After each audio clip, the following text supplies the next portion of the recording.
Okay, TBH Labs နဲ့ကြိုဆိုပါရစေ။ဒီနေ့ဗီဒီယိုက hardware နဲ့ပတ်သက်တဲ့ဗီဒီယိုမဟုတ်ဘူး။ software ပဲနည်းနည်းလှည့်မယ်။နည်းနည်းပို့ပြီးတော့တိတိကျကျပြောရမယ်ဆိုလို့ရှိရင် Samsung ရဲ့ software OneUI အကြောင်းဆိုပါတော့။ So OneUI ကလက်ရှိ version 4.1 So OneUI 4မှာဘာတွေထူးသွားလဲ Samsung phone တစ်လုံးကိုကင်မယ်ဆိုလို့ရှိရင်ဘယ်လို experience မျိုးတွေရမလဲ Android 12 ပေါ်မှာဖြစ်လို့ဘာတွေပိုကောင်းသွားလဲအဲ့ဒါတွေကိုပြောပြမယ်။ကျွန်တော်တို့ UI အကြောင်းကိုပြောရမယ်ဆိုလို့ရှိရင်ပထမဆုံးသိတာမယ့်အပိုင်းကအမြင်ပေါ့နော် visual ပေါ့အဲ့ဒီမှာအများကြီးပိုကောင်းလို့ OneUI 4ကလုပ်ပေးထားတယ်ဒါအရေးမကြီးဘူးလို့ထင်ရကောင်းထင်ရနိုင်တယ်ဒါပေမဲ့ကိုဖုန်းကိုသုံးနေတဲ့တစ်လျှောက်လုံးမှာဒီ UI နဲ့ကြီးပဲထိတွေ့နေရမှာဆိုတော့တကယ်တမ်းကတော့အရေးကြီးတယ်ဗျ So OneUI 4မှာ update အနေနဲ့ပါလာတာက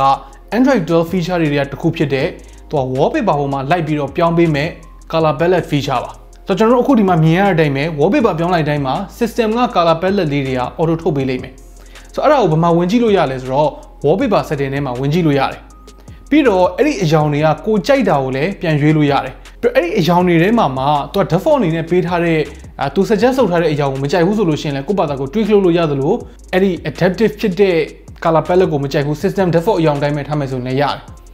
ပြီးတော့ဒီ Samsung system app တွေကိုပါအရောင်ပြောင်းအောင်လို့ apply palette to app color ဆိုတာလေးပါဖွင့်ပေးထားလို့ရတယ်အဲ့ဒါအသစ်ပါတဲ့ဟာပေါ့နော်ကျန်တဲ့ဟာကတော့အရင်တိုင်းပဲSo themes တွေကိုပြင်ချင်တယ်ဆိုလို့ရှိရင်လည်းပြင်လို့ရတယ်ပြီးတော့ lock screen နဲ့ home screen နဲ့မှာ widget တွေနဲ့ပတ်သက်ပြီးတော့ပိုကောင်းကောင်းသူတို့ support လုပ်လာတယ် home screen မှာဆိုလို့ရှိရင် widget လေးတွေကိုကိုကြိုက်တဲ့လိုမျိုးစီလို့ရတယ်တက်တက်ရဲရဲလေးဖြစ်သွားအောင်ဒီလိုမျိုးလေးလုပ်ပေးထားလို့ရတယ်အဓိကကတော့ system widget တွေကိုဒီလိုမျိုးသေးသေးချာချာ design ဆွဲပေးထားလို့ပိုလှသွားတာဗျာ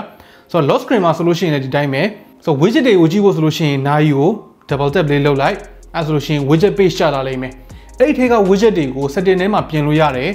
်ကိုအသုံးမလိုတာတွေကိုပိတ်ထားလို့ရတယ်အပေါ်အောက်ပြန်စီခြင်းလို့ဆိုလို့ရှိရင်လည်း reorder ပြန်လုပ်လို့ရတယ်ပြီးတော့ OneUI 4မှာပုံမိုက်လာတာ device scale ဆိုတဲ့ဟာအဲ့ဒါကျတော့ setting ထဲမှာတစ်ခါလေးပါလာတယ်ပေါ့နော် battery and device scale ဆိုတာတွေကိုဝင်လိုက်ပြီးတော့ကိုဖုန်းနဲ့ပတ်သက်တဲ့အထဲမှာဘာတွေဖြစ်နေပြီလဲဆိုတာကိုကြည့်လို့ရတယ်ဥပမာအဖြစ်ကိုယ့်ရဲ့ battery အနေထား storage ဘယ်လောက်ကျန်သေးလဲ RAM ကရောအခြေအနေဘယ်လိုရှိလဲအဲ့ဒါလေးတွေ monitor လုပ်လို့ရတယ်ပေါ့နော်ဆိုတော့ဒါကအရင်ကလိုမျိုးရှုပ်ထွေးနေတဲ့ setting တွေထဲမှာတစုတစည်းဖြစ်အောင်လို့စုပြီးတဲ့သဘောဖြစ်သွားလို့ဒီနေရာမှာအများကြီးပိုကောင်းသွားတယ်ပြီးတော့ device scale အတွက်လည်း home screen မှာ widget ထားခြင်းထားလို့ရတယ်နောက်တစ်ခုကကျတော့ security privacy နဲ့ပတ်သက်တဲ့ကိစ္စဒီ OneUI 4ကကျွန်တော်ရှေ့တုန်းကပြောခဲ့သလိုမျိုး Android 12မှာအခြေခံထားတာဖြစ်တဲ့အတွက် privacy ဘိုင်းမှာအရင်ကထပ်ပိုပြီးအသေးစိတ်လာတယ်ဥပမာအဖြစ် camera ကို app တစ်ခုခုကယူသုံးနေတယ် mic ကိုတစ်ခုခုယူသုံးနေတယ်ဆိုလို့ရှိရင်အပေါ်ထောက်မှာ indicator မီးလေးပြပေးလိမ့်မယ်ဆိုတော့အဲ့ဒီ indicator မီးကိုနှိပ်ကြည့်လိုက်မယ်ဆိုလို့ရှိရင်ဘယ် app ကယူသုံးနေတာလဲဆိုတာကိုကြည့်လို့ရတယ်ဆိုတော့ဒါကကိုယ့်ရဲ့ privacy အတွက်ပို့ပြီးတော့ manage လုပ်လို့ရအောင်လို့ထည့်ပေးထားတာကျွန်တော်အရင်တုန်းကလုပ်ခဲ့ဘူးတဲ့ video ရှိတယ်လေဒီ spyware နဲ့ကိုယ့်ရဲ့ဖုန်းကိုဒီ background ကနေပြီးတော့ camera ကနေစင်ကြည့်နေတာတို့အတန်ခိုးနားထောင်နေတာတို့အဲ့ဒီဘိုင်းတွေလုပ်လို့မရတော့ဘူးပေါ့ဗျာပြီးတော့ကိုကမသုံးစေချင်တဲ့ app တစ်ခုခုရှိတယ်ဆိုလို့ရှိရင်လည်းတစ်ခါလေးတော့ပိတ်ထားလိုက်လို့ရတယ်အဲ့ဒါကျတော့ setting တွေက privacy ထဲမှာတော့ပြီးတော့ပိတ်လို့ရတယ်ကြည့်လို့ရတယ်camera တို့ mic တို့ location data တို့အဲ့ဒါတွေကိုဘယ် app ကဘယ်နှကြိမ်သုံးနေတယ်ဆိုတာကိုသူကစင်ရင်းနဲ့အတိအကျမှတ်ပေးထားတယ်ကိုမသုံးမဲနဲ့ background မှာ auto သုံးတဲ့ဟာကိုမှတ်ပေးတယ်ပိတ်ချင်တယ်ဆိုလို့ရှိရင်ကိုပိတ်ချင်တဲ့ app ကိုတစ်ခါတည်းနှိပ်ပြီးတော့ဝင်ပိတ်ပေးလိုက်ဖို့လွယ်တယ်ဆိုတော့ဒါက privacy နဲ့ပတ်သက်ပြီးတော့တည်တည်ချာချာထည့်ပေးလာတဲ့အပိုင်းနေပြီးတော့ Samsung ကသူတို့ရဲ့ကိုယ်ပိုင်ဖြစ်တဲ့ Knox security feature တွေကလည်းအရင်အတိုင်းပဲဆက်သုံးလို့ရနေအောင်ပဲ Knox ကတော့ထုံးစံအတိုင်းပဲပေါ့နော်သူဟာသူဒါ private container လိုမျိုးအလုပ်လုပ်တာဆိုတော့ပို့ပြီးတော့တီးသန့်ဆန်တယ်ဗျာဖုန်းရဲ့ file manager တို့ဘာတို့ကနေပါဝင်ကြည့်လို့မရတော့တဲ့အထိဆိုတော့တခုတော့ရှိတယ် Knox feature တွေက S21 series နဲ့အထက် flagship ဖုန်းတွေမှာပဲသုံးလို့ရမယ်ဖုန်းတိုင်းမရဘူးပေါ့နော်နောက်ထပ် OneUI 4မှာပို့ပြီးတော့တိုးတက်လာတာ Samsung ရဲ့ keyboard ဆိုတော့ emoji တွေကပေါင်းပြီးတော့ animation လုပ်လို့ရလာတာမျိုးလေးအသစ်ပါလာတယ်ဆိုတော့အဲ့ဒါကိုကျွန်တော်တို့သုံးမယ်ဆိုလို့ရှိရင်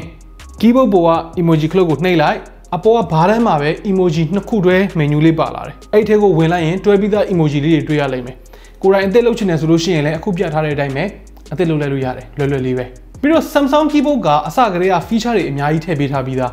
းဥပမာ keyboard နဲ့ပတ်သက်ပြီးတော့ကိုကြိုက်တဲ့လိုမျိုး customize လုပ်လို့ရတာဥပမာ keyboard size တို့ keyboard ပေါ်က font size တို့အဲ့ဒါတွေအပြင်အရောင်တွေအထိအကုန်လုံးအစားဆုံးပြင်လို့ရတယ် third party sticker တွေပဲဖြစ်ဖြစ် GIF တွေပဲဖြစ်ဖြစ် keyboard ကနေပြီးတော့တစ်ခါလေးသုံးလို့ရအောင်လည်းလုပ်လို့ရတယ်ဆိုတော့ OneUI 4မှာ camera တို့ photo တို့နဲ့ပတ်သက်ပြီးတော့လည်း update လုပ်ပေးထားတာလေးတွေရှိတယ်ဥပမာအဖြစ် photo mode မှာပဲ video ရိုက်ချင်တယ်ဆိုလို့ရှိရင်ကျွန်တော်တို့ shutter ခလုတ်ကိုအကြာကြီးဖိထားလိုက်အဲ့ဆိုလို့ရှိရင် video တန်းရိုက်သွားလို့ရတာမျိုးတခုခုရုပ်တရက် record လုပ်ချင်တယ်ဆိုလို့ရှိရင် video mode ကိုပြောင်းပြီးတော့